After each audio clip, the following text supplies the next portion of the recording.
I would like to leave this city, this old town. Eu chámame María Gloria Lijo, son de Santa Uxía de Ribeira, nacida en Castiñeiras, no porto polveiro máis grande que hubo. Eu son filla neta de mariñeiros pola parte de meu pai.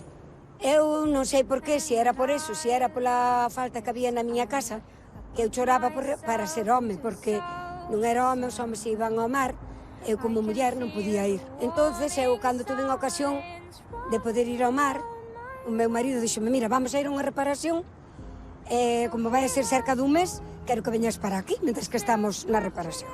O capitán dixo ao home, mira, se queres traer hasta onde chegamos a puerta a túa muller, podela traer. E fun, tiñan outro mundo distinto ao noso. Agora nós temos máis libertad, pero cando eu fun navegar, nós estábamos moi atrasadiños, España estaba super atrasada.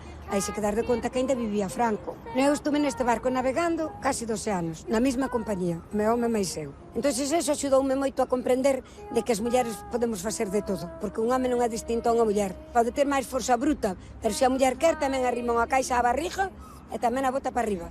Bueno, eu tiña dúas rapazas, tuve que deixar as miñas fillas con miña nai e con miña irmán. Entonces, claro, miña nai, cando se veu que a miña rapaza maior xa era unha rapaza que necesitaba salir e, en fin, pois dixo, bueno, pois eu agora vou mandar vir a miña filla, que se veña, viñámonos os dous para Ribeira, e tratamos de que a nosa vida seguira vinculada ao mar.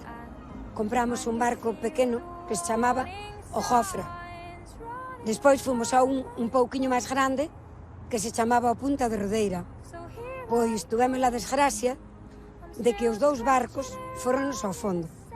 Non hubo ninguna desgracia, perdonad a miña emoción, pero sempre que falo desto non podo evitar emocionarme de verdad, porque saber que ningún home, nin ningún fillo de súa nai, solteiro ou casado, nin ningún mozo poder aparecer no meu barco, para min foi unha satisfacción inmensa.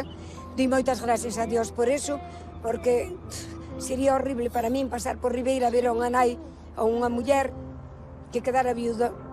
No entenc per què em cremes la pell, m'arrenques els cabells i em deixes sense alè.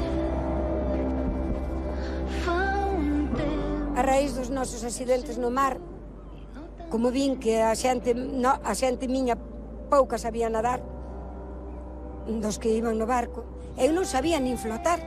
O primeiro día que fun á piscina, o monitor, díxome, mira, Gloria, baixa por esas escaleiras, agarra esta a barandilla, estira as pernas, non ves como fan esas, flotas e das aos pés. Pois Gloria fixo o que lle mandou o monitor, pero cando quixen flotar e dar aos pés, fun para o fondo. Eu trajín moitiña agua na piscina, pero aprendín a nadar. E iso que xa tiña moitos anos, que eu xa tiña, cando empecín a aprender a nadar, xa pasaba de 50 anos. Empecín a competir aos 60 anos. A min o monitor dixo un día, Gloria, mira, son os campeonatos gallegos en Padrón.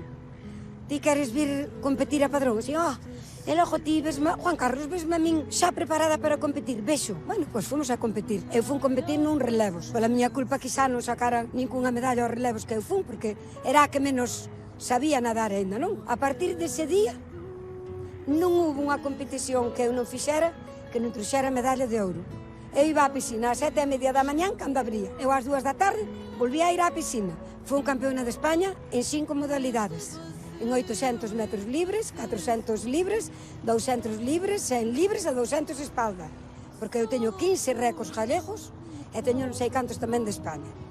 E saquín 5 mínimas para ir aos campeonatos do mundo, que era a miña ilusión e que foron en Stanford, en Estados Unidos, na Universidade de Stanford. E vi moi contenta porque de 19.000 nadadores que había ali naquelas piscinas, eu quedín de número 22, non trouxe medalla, pero a min dixeronme que iso que era, a min deron un diploma, porque iso que era nunha persona que nunca houbera nadado, que non fose nadadora profesional, que era un hazaño moi grande.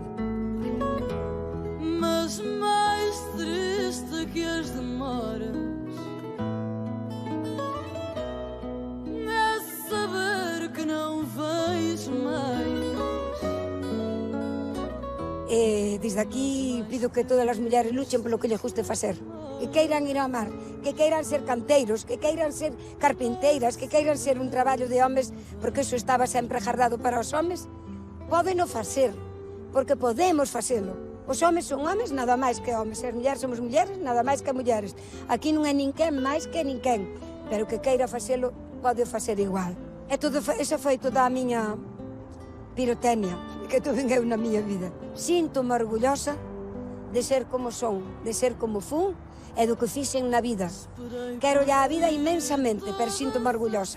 E podo morrer tranquila mañán que fixo o que me gustou.